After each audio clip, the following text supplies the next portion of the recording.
start with questions. Which was the substitution pattern in the first quarter, planned or by performance?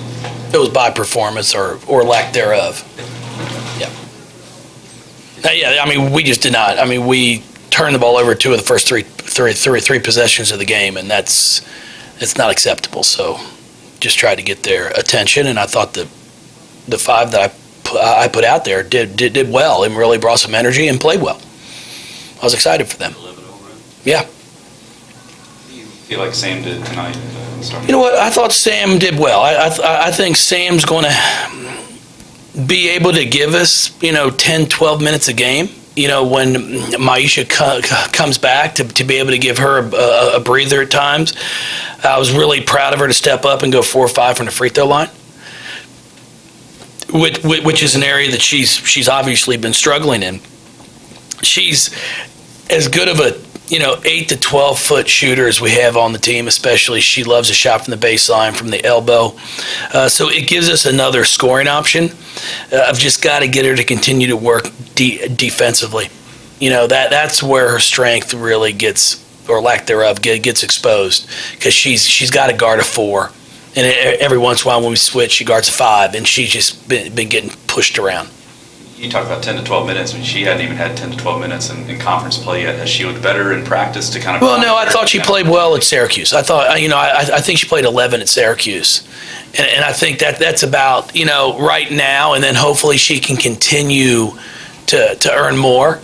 But I think with the performance, the play she had in Syracuse, and then tonight, we'll see how things progress on the next 2 days of practice into Wake Forest on Sunday, and hopefully she continues to improve.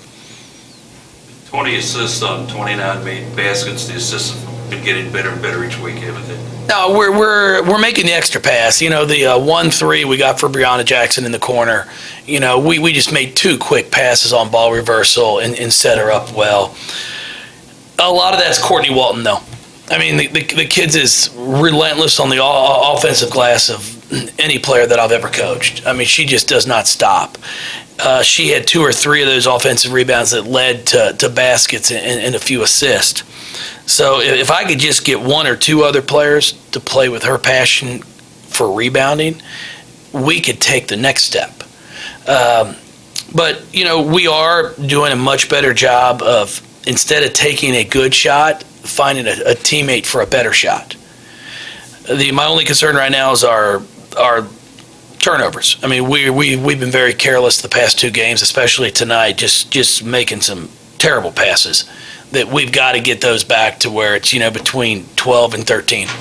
You've progressed to this point. What is the next step for this team? Well, for us, I think we have to become smarter on the floor. We have to recognize who's scoring. How are they defending? Especially against the zone tonight. Like, BJ had hit a 3 and then a pull-up, I think, and she didn't get another shot for 4 minutes, and they were playing zone. I mean, all you have to do is dribble at her, throw the ball, call for it back, and then dribble away and throw right back to her, and she's wide open. Just simple basketball that we're struggling to grasp right now. And that's a challenge for the point guards. I've got to get Erica Carter, Taja Cole. They have to want to actually embrace and learning the game. They're so used to just playing AAU and high school ball where it really doesn't matter. You just better. You just run around, you drive by everybody, you score, you look great. Well, now it's getting to a point where you have to understand what's going on. What are we trying to do? Why are we doing it? And that's my challenge to them.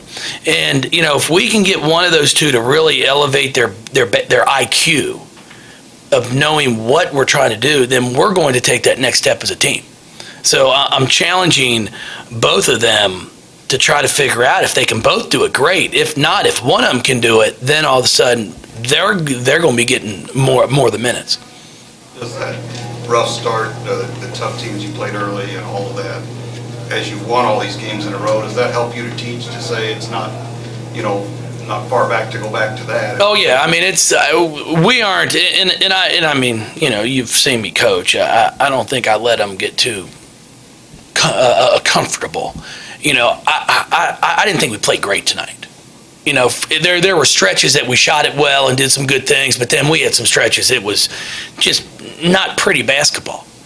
So yeah, it's easy to go back and say, guys, we started off a 1-4, a 2-5, because we didn't do what we're doing now. We didn't rebound the ball well. We didn't make the extra pass. We tried way too much, just one-on-one. It's my way, and now we're starting to share the basketball. So it's real easy to make sure we don't get too full of ourselves. Coach, when you have a team of so many young players, has this been the most challenging job as far as coaching so many young people? No, I mean, they're talented. I mean, we're young, but we have a lot of talent. I think it's really, in some ways, as I like to say, it's trying to get them out of their own way. Because that's part of it. Like, if they'll just give in to realize, hey, okay, if I just start trying to do what coach is asking me to do, I'll get better.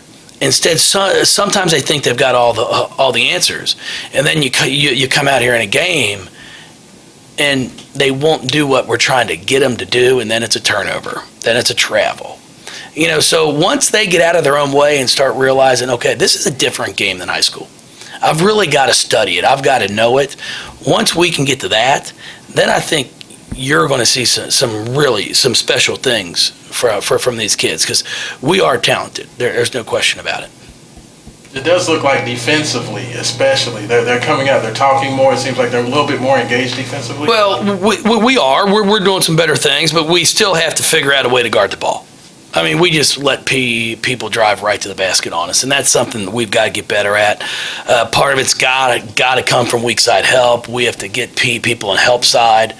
Once we can figure out how to at least contain the ball and make people shoot over us, then defensively we're going to improve, and then it won't put as much pressure on us offensively. Big minutes for Breonna Jones and Dakota Weatherford and Aaron tonight. You're playing when games get out of hand early like this. Is that a good thing to get those younger players on for longer stretches of time? No, it is, and they really, when I put them in there right after the first two minutes, we went on an 11-0 run with them in the game, so they were out there before it was out of hand. They helped get it there. So I was really proud of them during that stretch when it was meaningful basketball. But that's what I'm trying to get them to all understand. I don't care if you get in if we're up 20, up 30.